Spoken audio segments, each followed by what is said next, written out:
जम्मू कश्मीर में कोरोना संक्रमित मरीजों का आना जारी है। वीरवार को 298 और लोगों में संक्रमण की पुष्टि हुई। इन्हें मिलाकर अब तक 3,15,960 लोगों में संक्रमण की पुष्टि हो चुकी है। वहीं 4 और मरीजों की मौत होने से अब तक मरने वाले मरीजों की संख्या 4,327 हो गई है। अच्छी बात यह है कि 573 और मरीज स्वस्थ होने के साथ ही अब तक 3,07,312 मरीज पूरी तरह से स्वस्थ हो चुके हैं।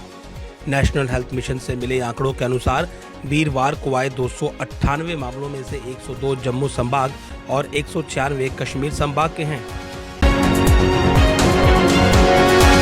जम्मू कश्मीर में विकास कार्यों का जायजा लेने और आम जनता व स्थानीय प्रशासन की राय लेने के लिए 4 केंद्रीय मंत्रियों का एक दल हर सप्ताह प्रदेश का दौरा करेगा।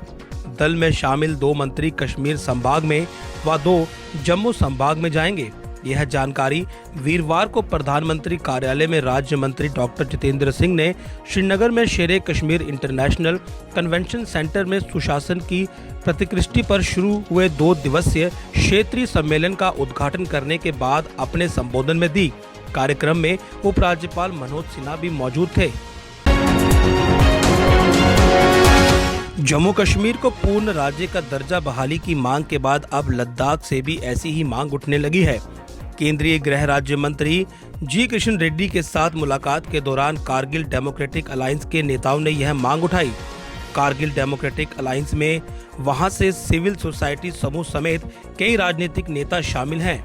ध्यान देने की बात है कि जम्मू कश्मीर पुनर्गठन कानून में लद्दाख को बिना विधानसभा के केंद्र शासित प्रदेश बनाया गया है। वहीं जम्मू कश्मीर को विधानसभा के साथ केंद्र शासित प्रदेश का दर्जा दिया गया है। कोरोना जांच करने में जम्मू कश्मीर देश के कई राज्यों से अग्रणी बना हुआ है।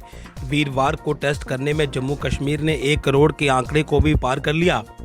अर्थात अगर जनसंख्या के लिहाज से देखा जाए तो 75% लोगों की कोरोना जांच हो चुकी है। स्वास्थ्य एवं परिवार कल्याण विभाग के आंकड़ों के अनुसार वीरवार को 56,839 और टेस्ट होने के साथ ही अब तक जम्मू कश्मीर में कुल 1,17,517 मरीजों की कोविड जांच हो चुकी है। जम्मू कश्मीर की कुल संख्या 1.25 करोड़ है। कोरोना महामारी के वर्तमान में बादल छटने के बाद मां वैष्णो देवी के भक्तों की संख्या में इजाफा होने लगा है। हालांकि बीते माह के प्रथम पखवाड़े तो प्रतिदिन मात्र 2 से 3 हजार श्रद्धालु ही मां वैष्णो देवी के भवन पहुंच रहे थे, परंतु जैसे जैसे कोरोना महामारी के मामलों में कमी आने लगी है, वैसे वैसे भक्तों की संख्या बढ़ने लगी। वर्तमान में 6 से 8 हजार श्रद्धालु रोज मां वैष्णो देवी के दर्शनों के लिए आधार शिविर कटरा पहुंच रहे हैं। एक बार फिर करीब 3 माह के बाद मां वैष्णो देवी का भवन यहां तक कि आधार शिविर कटरा श्रद्धालुओं से गुलजार होने लगा है।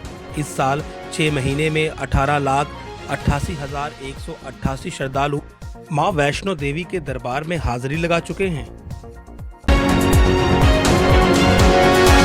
पीपल्स कॉन्फ्रेंस के चेयरमैन सज्जाद गनी लोन ने गुरुवार को जम्मू कश्मीर में निकट भविष्य में होने वाले विधानसभा चुनाव के बहिष्कार से इंकार किया।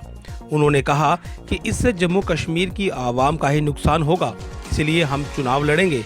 उन्होंने प्रधानमंत्री नरेंद्र मोदी के साथ 24 जून को सर्वदलीय बैठक में भाग लेने के अपने फैसले को सही ठहराया।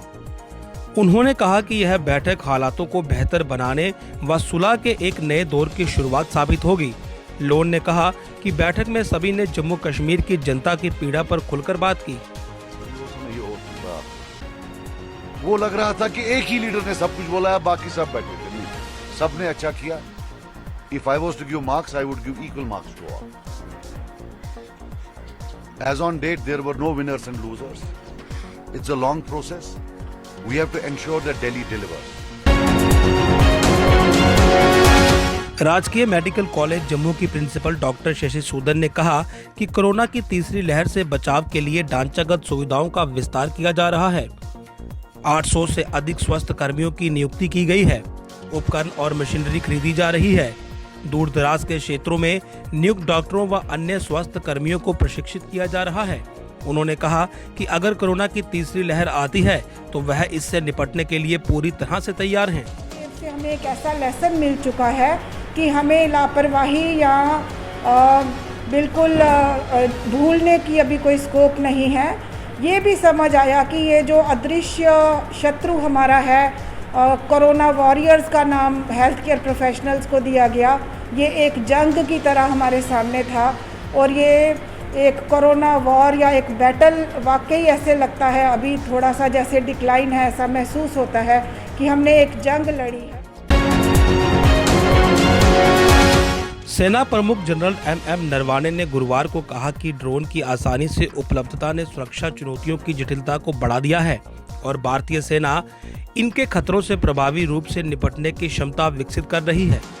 फिर चाहे ये किसी सरकार द्वारा प्रायोजित तत्वों से हो या खुद किसी देश द्वारा उत्पन्न हो, उन्होंने नए खतरों के मद्देनजर आधुनिक युद्ध के बदलते स्वरूप से निपटने के लिए पुरानी मानसिकता छोड़ने का आह्वान भी किया।